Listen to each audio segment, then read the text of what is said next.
Hey guys, welcome to my new blogs. তো আজকে সকাল সকাল ঘুম থেকে উঠে আমি একদম রেডি টেডি হয়ে বসে আছি যে কখন কিছু একটা খাবো, ক্ষুধা লাগছে খুবই। আর তার থেকে বড় কথা এই যে আপনাদেরকে একটু দেখাই, সকাল সকালের একদম মাছ ধরতে চলে আসছে। এদের কাজ স্কুলে না গিয়ে সারাদিন মাছ ধরা। তো এটা কিন্তু খুবই ব্যাড একটা অভ্যাস। তো আমি ওদেরকে ডাকছিলাম যে এই তোরা সকাল সকাল স্কুলে না গিয়ে মাছ কেন ধরছিস। পরে বলতেছে যে আজকে স্কুল ছুটি। তো ছুটি হোক যাই হোক, একদম সকাল সকাল ওরা মাছ ধরতে আসছে, এটা ছোটো মানুষের বেশি আনন্দ। আর আমি এখন নাস্তা করতে যাব। আর পিছনে যে দেখতেছেন এটা আমাদের বহু আগের একটা টিভি, যেটা এখনো পর্যন্ত ঠিক আছে মোটামুটি, বহু আগের। তো আমি এখন নাস্তা করতে যাব। আম্মু আমার জন্য নাস্তা করছে, অলরেডি ডাকতেছে সকাল থেকে খা খা খা, বাট খাওয়ার সময় হচ্ছে না। তো আজকে সকালে ব্রেকফাস্টে আম্মু আমার জন্য কি কি রান্না করেছে আমি আজকে আপনাদেরকে দেখাবো, চলেন। আর এখন থেকে আমি মনে করেছি ডায়েট করব। তো যার কারণে আমি সকালবেলায় ডিম পোস্ট, একটা খেজুর, আর এই যে দুটো ছোট ছোট কলা, যদিও ক্যামেরা একটু বড় লাগতেই পারে, কিন্তু এই যে দেখুন অনেক ছোট ছোট কলা। তো সকালবেলায় আমি এখন এটা দিয়ে নাস্তা করব। একটু মোটা হয়ে গেলে সমস্যা, মেয়ে মানুষ তো একটু মোটা হলে একটু সমস্যা, যার কারণে আর কি ডায়েট করতেছি। আর ওই পানি নেই রে, পানি নাই, পানি আনতে ভুলে গেছি। প্রচুর পরিমাণে কিন্তু পানি খেতে হবে, যে পরিমাণে গরম পড়েছে পানি না খেলে তো আপনারা বাঁচবেনই না। তো যাই হোক না কেন বন্ধুরা, তো আমি এখন সকালবেলাতে এই নাস্তাটা কমপ্লিট করি, কারণ অনেক দেরি হয়ে যাচ্ছে। তো কাজকাম আছে, ভিডিও এডিটিং আছে, অনেক কিছু আছে। সো আমি এখন নাস্তা করতে থাকি। আমি এখানে দুই রকমের জাম্বুরা কেটে নিয়েছি, ছিলে নিয়েছি মূলত। তো এটা লাল কালারের, এই যে। আর এটা সাদার সাথে ঘিয়ার সাথে এই হালকা হালকা একটু লাল আছে। এটা বেশ ভালো, কিন্তু খেতে মজা কিন্তু এটা এটা একটু বেশি মিষ্টি। আর এটা একটু টক টক, একটু কষকষ এরকম টাইপসের, এটা আমার কাছে ভালো লাগলো না। বাট এটা আমার কাছে অনেক রসালো, আর এটা অনেক ভালো লাগতেছে। আমি জাম্বুরা আম্মু করে কি ছিলে নেয় প্রথমে, এরকমভাবে না, এই যে এরকমভাবে ছিলে নেয়। তারপর এটাকে ফ্রিজে রাখি, ফ্রিজে রাখার পর আস্তে আস্তে এরকম ছড়ায় ছড়ায় আমি যে এরকম প্লেটে নিই। তারপরে নর্মালভাবে, আমি কোনো লবণ টবণ দিয়ে খাই না, মাঝে সাঝে লবণ দিয়ে খাই।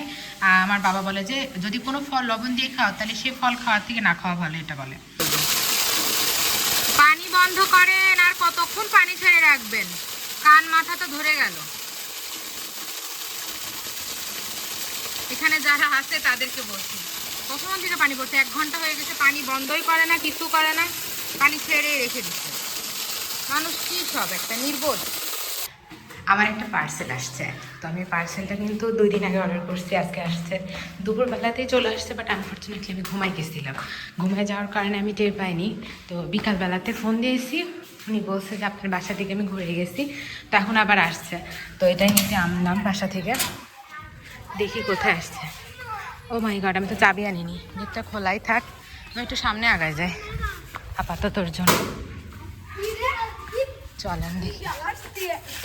নিয়ে আসতে পারতেছে না, রাস্তায় প্যান্ডেল বসা হয়েছে, এই জন্য আমাকে বলতেছে যে আপনি একটু সামনে আগে আসেন। বাট আমি আর কত সামনে আগাবো বলেন, আমার বাসা থেকে একদম রাস্তায় চলে আসছি, বাট ওনাকে তো দেখতেছি না।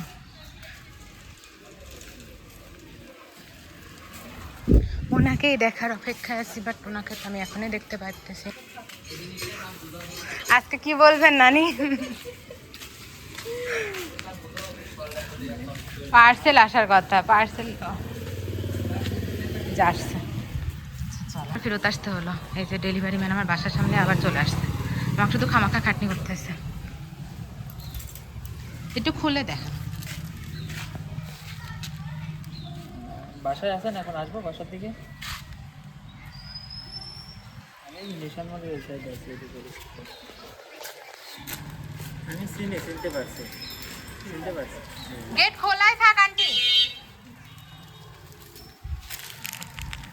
ও আচ্ছা, ঠিক আছে, টাকা ফেরত হবে না? ভাঙতি নাই তো। হ্যাঁ,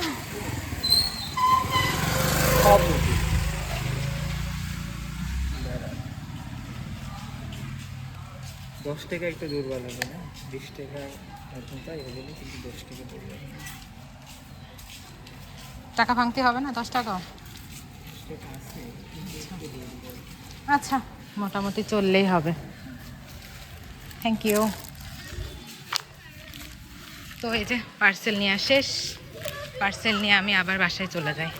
পার্সেলের কাজকর্ম শেষ। তবে আমাদের মনে হচ্ছে 20 টাকার নোট নতুন বানাইছে, আমি আপনাদেরকে একটু পরে দেখাবো, যদিও দেখাতে পারতেছি না। চলেন। ভাবি আজকে শাড়ি পরেছে মনে হচ্ছে। বাবা, ভাবিকে ভালোই লাগছে দেখতে। তানভি। তো ফাইনালি আমি এখন সন্ধ্যাবেলাতে নাস্তার জন্য একদম রেডি। আর এই যে দেখুন, অকাম কুকাম তো আমার কাজের মধ্যে হয় লাগে, মানে চামচটা পড়ার কি দরকার। আমি এখানে স্যান্ডউইচ বানাবো বলে হচ্ছে যে মানে এখানে ডিম আর দুধ, তারপরে পেঁয়াজ, মরিচ, লবণ, আর হচ্ছে সামান্য পরিমাণে কি বলে ওটাকে, এই যে একটু গোলমরিচ গুঁড়া দিয়ে নিয়েছি। আর এটা হচ্ছে এরকম করে এবার জাস্ট এই যে, খুবই বেশি মজা লাগে। এই যে আমি এক পিস উল্টাই দিয়েছি আগে, কারণ মানে মনে হচ্ছিল যে আমি ক্যামেরা হাতে হয়তো উল্টাতে পারবো না। এই যে আমি এক পিস উল্টাই দিয়েছি, হালকা একটু বাদামি কালার হবে, আর তারপর আমি নামাই নিব। আর এই যে লাল চা রেডি, একদম বাজারের মতো করে লাল চা বানাই। পানিটা বেশি ফোটাতে হয়, বেশি ফোটালে খুব সুন্দর একটা মানে কালার আসে, আর খেতে খুবই সুন্দর একটা ঘ্রাণ লাগে, ভালো লাগে। আর এখন এই যে এই কাপটাতে আম্মুকে চা ছেঁকে দিব। আমার আম্মুর আবার খুব গরম গরম চা খেতে মন চায়, সে মুখ পুরানোর মতো চা খাবে গাইস। সিরিয়াসলি সে এমনভাবে চা খায় যে পুরো মুখ পুড়িয়ে যাবে, এইরকম টাইপসের। এই যে চা রেডি, সাথে আর একটা স্ন্যাক্স।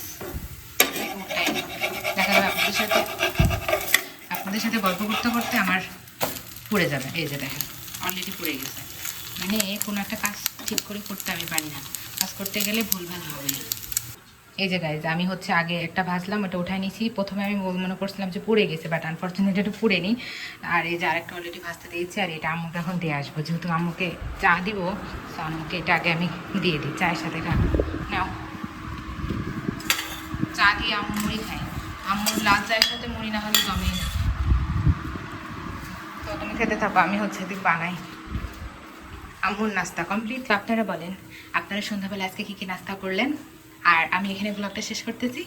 আমার পুরো ব্লগটা যদি আপনাদের কাছে ভালো লেগে থাকে তাহলে অবশ্যই কিন্তু আমার চ্যানেলটাকে সাবস্ক্রাইব করে যাবেন। আল্লাহ হাফেজ।